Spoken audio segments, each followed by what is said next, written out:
ಮಂಡ್ಯ ಜಿಲ್ಲೆಯ ಜನತಾ ಶಿಕ್ಷಣ ಟ್ರಸ್ಟ್ ಮಂಡ್ಯ ಇವರ ವತಿಯಿಂದ ನಿತ್ಯ ಸಚಿವ ಕೆವಿ ಶಂಕರಗೌಡ ತರಬೇತಿ ಮತ್ತು ಉದ್ಯೋಗ ಕೇಂದ್ರದ ಸಭಾಂಗಣದಲ್ಲಿ ನಿತ್ಯ ಸಚಿವ ಕೆವಿ ಶಂಕರಗೌಡರವರ 110ನೇ ಜನ್ಮ ದಿನಾಚರಣೆ 2025ನೇ ಸಾಲಿನ ರಾಜ್ಯ ಮಟ್ಟದ ಕೆವಿ ಶಂಕರಗೌಡ ಮತ್ತು ಕೆಎಸ್ ಸಚ್ಚಿದಾನಂದ ರಂಗಭೂಮಿ ಮತ್ತು ಸಮಾಜ ಸೇವಾ ಪ್ರಶಸ್ತಿಗಳ ಕಾರ್ಯಕ್ರಮ ಜರುಗಿತು. ಇನ್ನು ಕಾರ್ಯಕ್ರಮದ ಅಧ್ಯಕ್ಷತೆಯನ್ನ ಜನತಾ ಶಿಕ್ಷಣ ಟ್ರಸ್ಟ್ನ ಅಧ್ಯಕ್ಷರಾದ ಕೆಎಸ್ ವಿಜಯಾನಂದ ವಹಿಸಿದ್ದು, ಕಾರ್ಯಕ್ರಮವನ್ನು ಜನತಾ ಶಿಕ್ಷಣ ಟ್ರಸ್ಟಿನ ಉಪಾಧ್ಯಕ್ಷರಾದ ಬಸವಯ್ಯನವರು ಉದ್ಘಾಟಿಸಿದರು. ಕೆಂಗೇರಿಯ ವಿಶ್ವ ಒಕ್ಕಲಿಗರ ಮಹಾಸಂಸ್ಥಾನ ಮಠದ ಶ್ರೀ ಶ್ರೀ ಶ್ರೀ ಡಾಕ್ಟರ್ ನಿಶ್ಚಲಾನಂದನಾಥ ಸ್ವಾಮೀಜಿಗಳ ದಿವ್ಯ ಸಾನ್ನಿಧ್ಯದಲ್ಲಿ ಜರುಗಿದ ಕಾರ್ಯಕ್ರಮದಲ್ಲಿ ರಾಜ್ಯ ಮಟ್ಟದ ರಂಗಭೂಮಿ ಪ್ರಶಸ್ತಿಗೆ ಭಾಜನರಾದ ಅಜಯ್ ನೀನಾಸಂ ಹಾಗೂ ರಾಜ್ಯ ಮಟ್ಟದ ಸಮಾಜ ಸೇವಾ ಪ್ರಶಸ್ತಿಗೆ ಆಯ್ಕೆಯಾದ ಕ್ಯಾತುಂಗೆರೆ ಬಡಾವಣೆಯಲ್ಲಿರುವ ವಿಕಸನ ಜೋಗುಳ ದತ್ತ ಸೇವಾ ಕೇಂದ್ರದ ನಿರ್ದೇಶಕರಾದ ಮಹೇಶ್ ಚಂದ್ರ ಗುರುರವರಿಗೆ ನೀಡಲಾಯಿತು. ಇನ್ನು ಈ ಸಂದರ್ಭದಲ್ಲಿ ಜನತಾ ಶಿಕ್ಷಣ ಟ್ರಸ್ಟ್ನ ಕಾರ್ಯದರ್ಶಿಗಳಾದ ಎಸ್ಎಲ್ ಶಿವಪ್ರಸಾದ್ ಹಾಗೂ ನಿರ್ದೇಶಕರಾದ ಡಾಕ್ಟರ್ ರಾಮಲಿಂಗಯ್ಯ ಸೇರಿದಂತೆ ಇನ್ನಿತರರು ಉಪಸ್ಥಿತರಿದ್ದರು.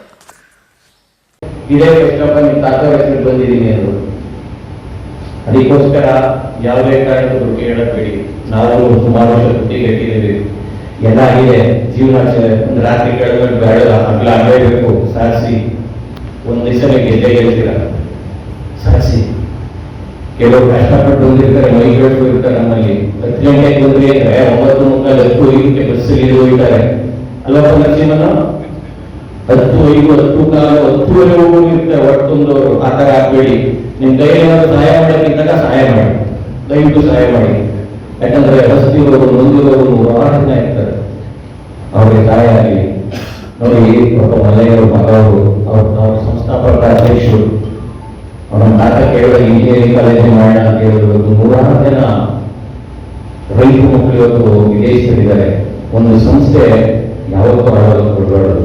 ಯಾಕಂದ್ರೆ 100 ಜನ ಶುಗರ್ ಫ್ಯಾಕ್ಟ್ರಿ ಹೈಸ್ಕೂಲು ನಡೆಸೋದಂತೆ ಔಟ್ಸೋರ್ಸ್ ಮಾಡಬೇಕು ಅಂತಿದ್ದಾರೆ. ಸಂಸ್ಥೆ ಕಟ್ಟಿದ ಮೇಲೆ ನಡೆಸೋದಕ್ಕೆ ತುಂಬಾ ಕಷ್ಟ ಇದೆ.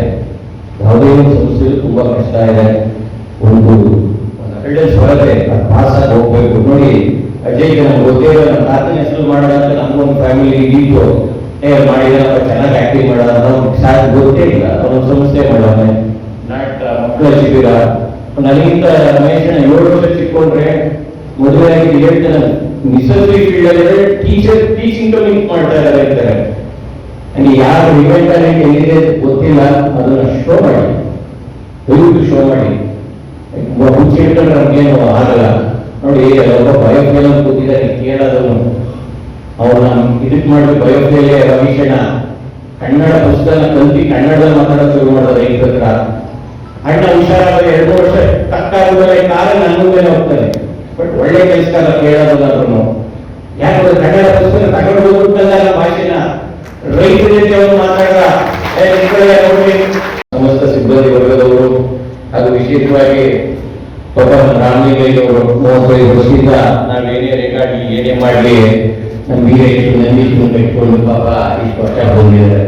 ನಮ್ಮ ರಾಮಲಿಂಗಯ್ಯವ್ರಿಗೆ ವಿಶೇಷವಾಗಿ ಕೃತಜ್ಞತೆಯನ್ನು ಸಲ್ಲಿಸ್ತಾ ಯಾಕೆ ಹೇಳ್ತಾ ಇದ್ದೀನಿ ಅಂದ್ರೆ, ಎಲ್ಲ ಕನ್ಸಲ್ಟೆನ್ಸ್ಗಳಿಗೆ ನೆನೆಸ್ಕೋಬೇಕು.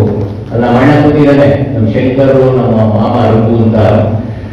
ಅವನು ಪ್ರತಿ ವರ್ಷ ನಮ್ಮ ಚೇರ್ಮನ್ಗೆ ಮುದೇಗೌಡ ಅಣ್ಣನ ಮಗ, ಅವನು ನಮ್ಮ ಮಹೇಂದ್ರಗೌಡ, ನಮ್ಮ BN. ನಾವು ಹೋಗ್ಲಿ ನಮ್ಮ ತಾತ ನಮ್ಮ ತಂದೆಯವ್ರ ಸಮಾಧಿನ 30 ವರ್ಷದಿಂದ ಆ ಟೀಮ್ ತೊಳೆದಿ ಕ್ಲೀನ್ ಮಾಡಿ ಹಾರಾಕಿ, ಶಂಕರೋಟ ಸ್ಟ್ಯಾಚ್ಯೂಗೆ ಹಾರಾಕಿ ಸತತ ಬರ್ತಾ ಇದ್ದಾರೆ. ನೆನೆಸ್ಕೋಬೇಕು.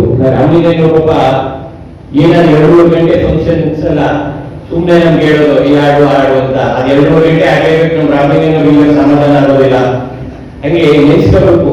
ಯಾಕೆ ಅವರು ಪಾಪ ಆ ಇಡೀ ಟೀಮ್ ಇದೆಯಲ್ಲ, ನಾವು ಸಮಾಧಿಗೆ ಹೋಗ್ತಿದ್ರು ಪೂಜೆ ಮಾಡ್ಕೊಂಡು ಬಂದಿದ್ದಾರೆ. ಹಂಗೆ ಯಾಕೆ ಹೇಳ್ತಾ ಇರೋದು ಅಂದ್ರೆ, ನಮ್ಮ ಮಹೇಶಣ್ಣ ಹೇಳುದು, ಒಂದು ಹೆಣ್ಮಗು ಕತೆ ಹೋಗ್ಬಿಟ್ಟು ಕೈನಲ್ಲಿ ಹೋಗ್ತದ್ರೆ ಇವತ್ತು ಸಮಾಜ ಹಿಂಗಿದೆ. ಅನೇಕ ಜನ ನಮ್ಮ ಹೆಣ್ಮಕ್ಳು ಫ್ಯಾಕಲ್ಟೀಸು ಬಿಟ್ರು, ಕೆಲವರು ಹೊಂದಿದ್ದಾರೆ, ಕೆಲವು ಕೆಲಸ ಕೊಟ್ಟಾಗ ನಮ್ಮನ್ನು ಹೇಳ್ಕೊಂಡಿದ್ದಾರೆ. ಫ್ಯಾಮಿಲಿ ಇತಿಹಾಸ ಕೆಲವರು ಇಲ್ಲೇ ಇದ್ದಾರೆ. ಒಂದೊಂದು 5-6 ಜನ ನಾನು ನೋಡ್ತೇನೆ. ಬಂದಿದ್ದಾರೆ. ಒಂದು ಹೆಣ್ಣು ತಂದೆ ತಾಯಿ ಕಳ್ಕೊಂಡು ತುಂಬಾ ಚಿಕ್ಕ ವಯಸ್ಸಲ್ಲಿ ಕಳ್ಕೊಂಡು ಒಳ್ಳೆ ಮನೆ ಸೇರಿದ್ದಾರೆ, ಬಹಳ ಟ್ಯಾಲೆಂಟ್ ಇದ್ದಾರೆ. ಮೊನ್ನೆ permanent software computer science department ಅಲ್ಲಿ ರೆಕ್ಯೂಟ್ ಆದ್ರು. ಅದೇ ಹೋಗಿ ಹೇಳ್ಬಿಟ್ರೆ ಚಿನ್ನ ಬೇಜಾರಾಗುತ್ತೆ. ಸುರೇಶ್ ಇದ್ದಾರೆ ಒಂದು ಹೆಣ್ಮಗು ಪಾಪ ಹೆಣ್ಣ ಬಂದಿರ್ತಾರೆ, ಇವತ್ತು ಸ್ವಲ್ಪ ಹೆಣ್ಣ ಇಲ್ಲ.